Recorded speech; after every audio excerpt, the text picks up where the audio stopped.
ఐదో నామము కామటోప. కామటోప ఏంటో చూద్దాం. ముందు మెయిన్ నామం తెలుసుకుందాం. ఏ నామంలో ఉన్నాం ఒకసారి మళ్ళీ భ్రమణంలోకి తీసుకెళ్తుంది అమ్మవారు. నిత్య పరాక్రమటోప అని ఉందే, అందులో కామటోప అంటే ఏంటో చెప్తున్నాడు. ఈశ్వరుని యొక్క కామటోపయే ఈ ప్రపంచోల్లాస సంకల్పము. ఆయనకు కోరిక అవసరము లేదు, కానీ అరూపముగా విశ్రమించుతూ ఉన్నటువంటి బ్రహ్మ భిన్నమైన మాయ సమస్త జీవుల యొక్క ప్రారంధములు మరల మేలుకొల్పవలసిన ఉమ్, ఉమ్, సమయం ఆసన్నమైనప్పుడు తాను ముందు ఈశ్వరునిలో ప్రేరణాశక్తిగా. ఇక్కడ ఏం చెప్తున్నారంటే కామటోప అంటే ఈశ్వరుని యొక్క కామటోపమే ఈ ప్రపంచోల్లాస సంకల్పం. కామటోప అంటే ఆ అత్యుత్తమమైన కోరిక. అర్థమైందా? సృష్టి అన్నాడు. టోపము అంటే పరా, ఈశ్వరుని యొక్క గొప్ప. ఫస్ట్ ఇంకేమీ రాలేదు. కామటోప అంటే అదనమాట. అది ఆయన కలిగించింది అని. కామటోప అంటే అత్యుత్తమమైన కోరిక అని, సంకల్పము అని.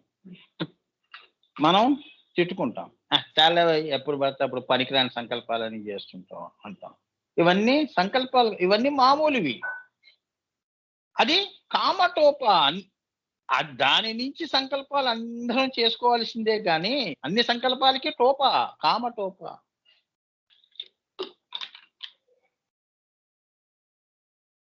అంటే శిఖరము అని. పాపం ఆయనకి ఏం అవసరం లేదు. నాకెందుకు ఈ సృష్టి, శ్రీచక్రము, ఈ గోలంతా నాకు అవసరమా, నన్ను వదిలే అంటాడు. లేదు, నీకు కామటోప అంటే ఏంటంటే నీకు సంకల్పం కలగాలి అంటే అక్కడి నుంచి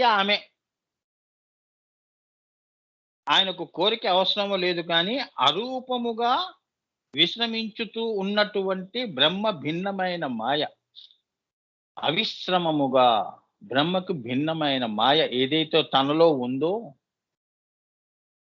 అవిశ్రమముగా బ్రహ్మకు భిన్నము అంటే ఏంటంటే, ఇప్పుడు రేపు నువ్వు ఒకటి ఆలోచన చేస్తావు అనుకో, అది నీలో ఉంది.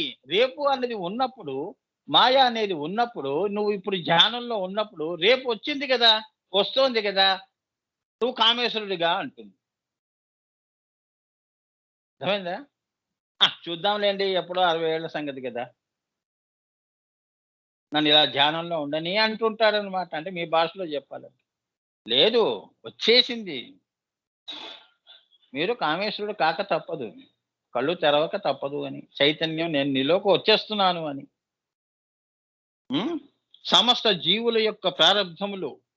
మనం మహాప్రళయంలో మన ఇద్దరం ఖడ్గమాల్లో పరాశూన్యంలో కలిసిపోయాం కదా. ఇప్పుడు మళ్ళీ వీళ్ళందరూ కర్మ పరిపాకం అయింది.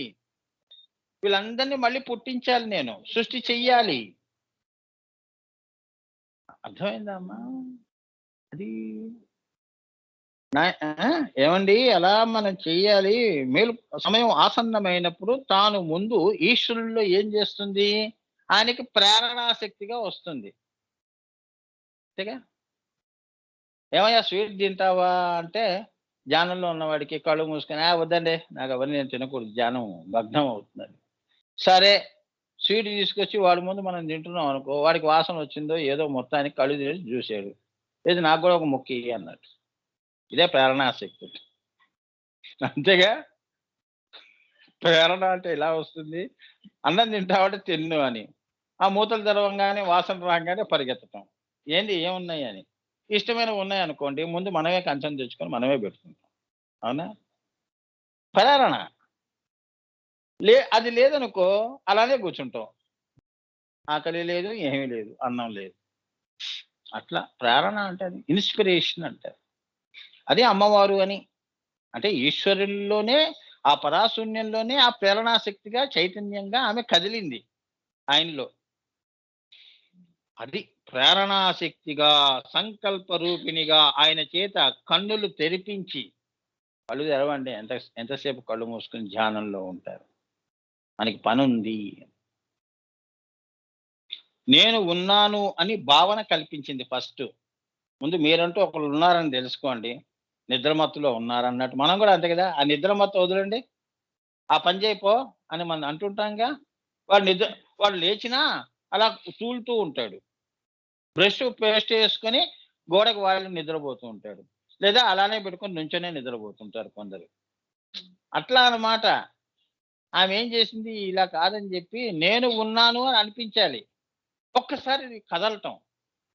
ఒక్కసారి బ్రష్ తీసి నోట్లో పెట్టుకోవటం. అంతేనా? అంటే మీకు సామాన్యులకు అర్థం కావాలి గదమ్మా! అందుకే ఇలా జెప్తున్నాను. ప్రేరణాశక్తి ఎలా ఉంటుందో చూడండి అమ్మవారు. ఈశ్వరుల్లో, పరాశూన్యంలో ఇటువంటి కదలికలు తీసుకొస్తోంది ఆయనలో. ఆది పరాశక్తి. మళ్ళీ ఈ శక్తి కూడా ఆయనలోంచే వస్తోంది అని. ఆ! సంకల్ప రూపిణిగా ఆయన చేత కన్నులు తెరిపించి నేను ఉన్నాను అనే భావనని కల్పిస్తోంది. అమ్మో! నేనేమిటి లేచాను. నేను ఉన్నాను. అహం బ్ర అహమస్మి ఏమన్నాడప్పుడు లేచి? అహమస్మి అన్నాడు. నేను ఉన్నాను. ఇంతకాలం ఏమయ్యాను నేను? పడుకున్నానా? ధ్యానంలో ఉన్నానా? అహమస్మి అంటే నేను ఉన్నాను. అంటే దేవుడికి అటువంటి అరూప, నిరూప, నామరూపాలు ఇంకా సృష్టే లేదు. అన్నిటికి అతీతముగా ఉన్న ఆ యొక్క పరాశూన్యంలో ఆయా ఆద్య చైతన్యము కదిలినప్పుడు ఆయనకి అహమస్మి అన్న భావనని ఈవిడ కల్పించింది. ఆయన సంకల్పానికి ఒక రూపాన్ని ఇచ్చింది అని. శ్రీ విద్యగా చెప్పాలంటే ఇవన్నీ శ్రీ విద్యా పదాలు. నేను చెప్తానమ్మా. అమ్మవారు ఆ తల్లి ఐం కానీ ఇది సామాన్యులకి అందదు.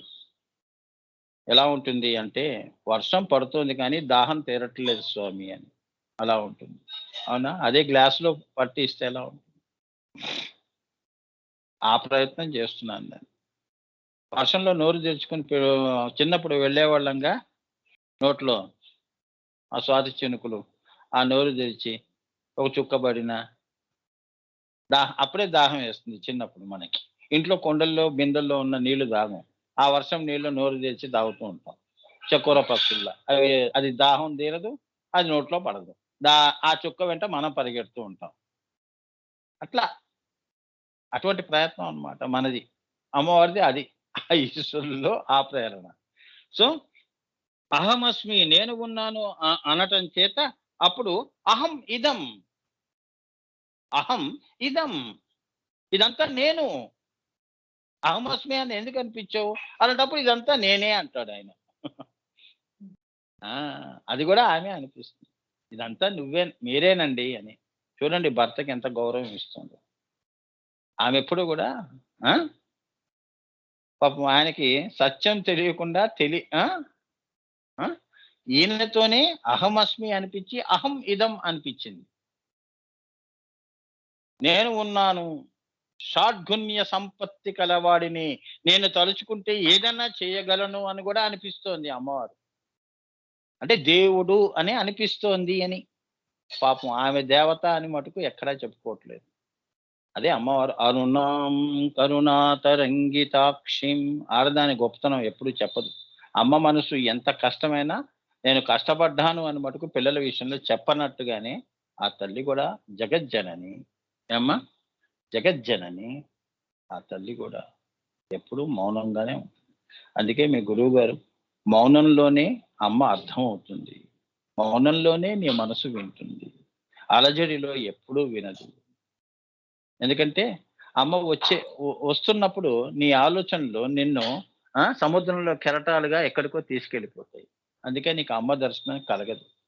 అందుకే మౌనంలో శాంతిగా ఉంటే ఆ తల్లే వచ్చి నీ మనసులో ఆమె ఒక మెరుపుగా వచ్చి వెళ్ళిపోతుంది. తెలుసుకోండి అని చెప్తున్నారు ఈ నామంలో. అహం ఇదం నేను ఇదంతా కూడాను అన్నాడు. నేను అహమస్మి నేను ఇక్కడ ఉండటమే కాదు ఇదంతా కూడా నాదే. హ్మ్. ఈ భావన చేత నేను సర్వశక్తిమంతుడను, నేను ఎందుకు ఒంటరిగా ఉన్నాను అన్న భ్రమను కూడా ఈశ్వరునికి కల్పిస్తోంది. మరి నేను ఉన్నాను, ఇదంతా నాది అన్నప్పుడు నేనెందుకు ఇక్కడ ఈ పరాశూన్యంలో ఒంటరిగా పడి ఉన్నాను అని కూడా అమ్మవారు అనిపిస్తోంది ఆయనతోనే. అంటే ఈయన ఆలోచనలన్నిటికి కూడా ఆమె కర్త. అంతే గదా! లోకంలో గూడా అంతే గదా! భార్య ఆమె బయటికి రాకుండా భర్తతో అన్ని పనులు చేయిస్తుంది. అవునా? ఆమె దలుచుకుంటే అన్నీ చేయిస్తుంది. అవునా? నాటకంతో ద్వారాగాను కావచ్చు. ఇవాళ నాకు తలనొప్పి ఉంది అంటే నిజంగా తలనొప్పి ఉండదు. వాడే పోయి అన్ని పనులు చేస్తాడు. అవునా? అట్లా అన్నమాట. అంటే శక్తంతా ఈ ఆడవాళ్ళలో ఉంటుందని, మగవాళ్ళలో ఏమి ఉండదని. కానీ ఆ అధికారం వాళ్ళకిస్తారు. వీడేమనుకుంటాడు, నాకు అధికారం ఉంది అని అనుకుంటాడు. ఇప్పుడు అంతే కదమ్మా! ఇప్పుడున్న సమస్యలన్నిటికి ఇదే కారణం. సరిగ్గా సంసారాలు మనం అన్నీ చూస్తున్నాం గదా! ఎన్నో కేసెస్ చూస్తున్నాం గదా! ఈ రహస్యం తెలియకనే ఆ చవటలకి భార్యలను అలా బాధపెడుతున్నారు. అయ్యో! ఈ అధికారం నాకు దాని నుంచి వచ్చినది గదా! నా పురుషత్వము. ఆమె అహో పురుషిక. నాకింత గౌరవం వస్తోంది అంటే ఆ భార్య వలన వస్తోంది అనే విషయం వాడు తెలుసుకోడు. అధికారాన్ని చూపించాలని. ఇగో ఇక్కడ కూడా శివుడు అదేగా నేను దేవుడిని అంటున్నాడు అనిపిస్తోంది. అవునా? అదనమాట. అందుకే ఇదే ఆలోచన ఇప్పుడున్న పురుషులకు గూడా అదే. నేను దేవుడిని అని చెప్పి ఆడదాన్ని ఎప్పుడు తక్కువగా చూడటం. అంటే ఆ దృష్టితో వీకర్ సెక్స్ అని. అసలు నిజంగా అహో పురుషిక పురుషుడినే పుట్టించిన తల్లి. అదనమాట. అహో పురుషిక అంటే అదనమాట. అమ్మా! సో, అంటే ఆయన సంకల్పము ఇంత. హ్మ్. అంటే ఆయన సంకల్పము ఓకే అమ్మా వెళ్ళండి అయిపోతాను. క్లైమాక్స్‌లో వచ్చింది. అంటే ఆయన సంకల్పము ఇంత అటోపమైన చివరకు సృష్టి జరిగినది. అంటే ఆయనకి అంత గొప్ప అటోప అంటే అంత స్థితిలో తీసుకెళ్తేనే గాని సృష్టి జరగదు అని. అందుకే అమ్మవారు కామటోప. ఆయన కోరిక పీక్స్‌కి వెళ్ళిందని. అంతే కదా! కోరిక పీక్స్‌లో ఉండాలి. అలా ఉంటేనే గాని సృష్టి జరగదు అని. అర్థమైందా? That is the beauty. అదే తంత్ర శాస్త్రము అంటారు. ఏమ్మా? హ్మ్. సో, కామటోప అంటే అది. దీని వెనుక ఉన్నది ఆ ఈశ్వర సంకల్ప రూపిణి అయిన మహామాయ. ఇదంతా చేయిస్తుంది ఎవరు? ఇగో ఈ ఆది పరాశక్తి అనే మహామాయా స్వరూపం ఏదైతే ఉందో అది ఈశ్వరుల్లో ప్రవేశించి ఇంత ఆయనని కామటోప చేసినది అని. అప్పుడు ఆ ఈశ్వరుడు ఏమయ్యాడు? కామేశ్వరుడయ్యాడు. అంటే కామముతో ఉన్నాడు గాబట్టి కామేశ్వరుడయ్యాడు. కామము లేనప్పుడు ఈశ్వరుడు. ఆ ఈశ్వరత్వం లేనప్పుడు ఆయన నిరీశ్వరుడు. అట్లా అన్నమాట. కిందకొస్తున్న కొద్దీ బిందువులోకొస్తుంటే మహేశ్వరుడయ్యాడు. అక్కడి నుంచి అలా ఏకాదశ రుద్రులు అంటే ఆయనని అక్కడి నుంచి కింద వరకు శివుడి వరకు గూడా ఏకాదశ 11 శివుళ్ళతో ఈ సృష్టి జరిగింది. ఆయన ఉన్నాడు అని. సర్వం ఈశ్వరమయం జగత్ అన్నట్టుగా. అలా అన్నమాట. అంతేగాని శివుడు అంటే ఒకడే అని గాదు. 11 మంది శివుళ్ళున్నారు. ఏమ్మా? శ్రీచక్రానికి 9 ఎలానో ఈయన ఈయనకి 11 ఏమ్మా? 10, 11 పైనవి. ఏమ్మా? నిరీశ్వర, పరాశూన్య అదన్నమాట. ఇక్కడికి ఆపుదామన్నా. ఇంకొక 2 లైన్స్ ఉన్నాయి చెప్పనా? ఏమ్మా? ఈ నామం కంప్లీట్ చేద్దామా? హ్మ్. అప్పుడు ఆయన కామేశ్వరుడైనాడు. ఆ కామేశ్వర స్వరూపాన్ని తనదిగా చేసుకొని ఆ ఈశ్వరునికి ప్రథమ ద్వంద్వముగా ఆమె కామేశ్వరి అయింది. అంటే ఆయన యొక్క కామేశ్వర రూపాన్ని ఆ తల్లి ఆ స్వరూపాన్ని తనదిగా చేసుకుంది. అంటే ఆయనని తనదిగా చేసుకోవటం. అంటే కింద భూమి మీద కింద తళాల్లో ఏం చేస్తాం? పెళ్లి చేసుకోవటం. ఈక్షణ చేస్తే పెళ్లి చేసుకోవటం. పెళ్లి చూపులైతే పెళ్లవ్వటం. అలానే తనదిగా చేసుకుంది. చేసుకునే ఆ తల్లి ఈశ్వరునికి ప్రథమ ద్వంద్వము అంటే ఉమ్, జ్ఞానానందమయం దేవుని అది కాదు నాన్న, ఇది మన అమ్మవారు. ఏది వాగర్ధ వివసంపూర్తవు వాగర్ధ పతిపతియే జగతో పితరవు వందే పార్వతీ పరమేశ్వరుల అయ్యారు అని, ప్రథమ మిథునం అయ్యారని, ద్వంద్వం అయ్యారని. ఆ అప్పుడు ఆ సం ఆ కారణం చేత ఆ ఈశ్వరుడు కామేశ్వరుడైనాడు. సంకల్ప రహితుడైతే ఈశ్వరుడే అవుతాడు. అందుకని సంకల్పం లేదనుకో ఈయన సంకల్ప రహితుడు అవుతాడు. ఈయన సంకల్ప రహితుడు అంటే నిర్గుణంగానే ఉంటాడు, సృష్టి జరగదు. దీనికి అర్థం లేదు. సో సృష్టి చెయ్యాలి, అక్కడ కర్మ పరిపాకం అవుతోంది. సో ఈ సృష్టి అంతా మళ్ళీ నేను చూపించాలి అని చెప్పి ఈ తల్లి ఏం చేసింది, ఆయన్ని సంకల్ప రహితంగా ఉన్నవాడిని సంకల్ప సహితము సాహిత్యపరుణ్ణి చేస్తుంది, అంటే రచనని చేయిస్తోంది అని. ఆయనని కామేశ్వరుణ్ణి చేసింది అని. అమ్మా, సంకల్ప సహితుడైతే కామేశ్వరుడు అవుతాడు. ఆయన సంకల్పానికి సహితుడు కావాలి. ని- ని- నిస్సంకల్పంలో ఉంటే నిర్గుణుడు అవుతాడు. సో ఈయన్ని సంకల్ప సహితుడిని చేసింది అంటే సంకల్పం పెట్టుకున్నవాడుగా కూర్చోబెట్టింది. ఆ కామేశ్వర స్వరూపాన్ని తనదిగా చేసుకుని ఆ ఈశ్వరునికి ప్రథమ ద్వంద్వముగా కామేశ్వరి కూడా తానే అయినటువంటిది. మళ్ళీ ఆమె ఆయన దగ్గరికి వెళ్ళి కూర్చుంది, పక్కనే ఆయనలోనే కూర్చుంది అనమాట. అది వారి వారి దాంపత్యం. అంటే అంత ఒకటిగా ఉన్నారు వాళ్ళు. పరాశూన్యం నుంచి ఒకటిగా ఉండటం అంటే అది. గురు శిష్యులు గాని ఇట్లా ఆ ఆ సాంప్రదాయాన్నే, అందుకే ఆ సాంప్రదాయాన్నే, అది ఆత్మ పరమాత్మ సంబంధం కాబట్టి అదే ఆ సంకల్పంగా సృష్టిలో మనం అందరం కూడా ఆత్మని తెలుసుకొని ఆ పరమాత్మలో లీనం చేయటం కోసమే ఈ ధ్యాన క్రియా యోగాలన్నీ కూడా.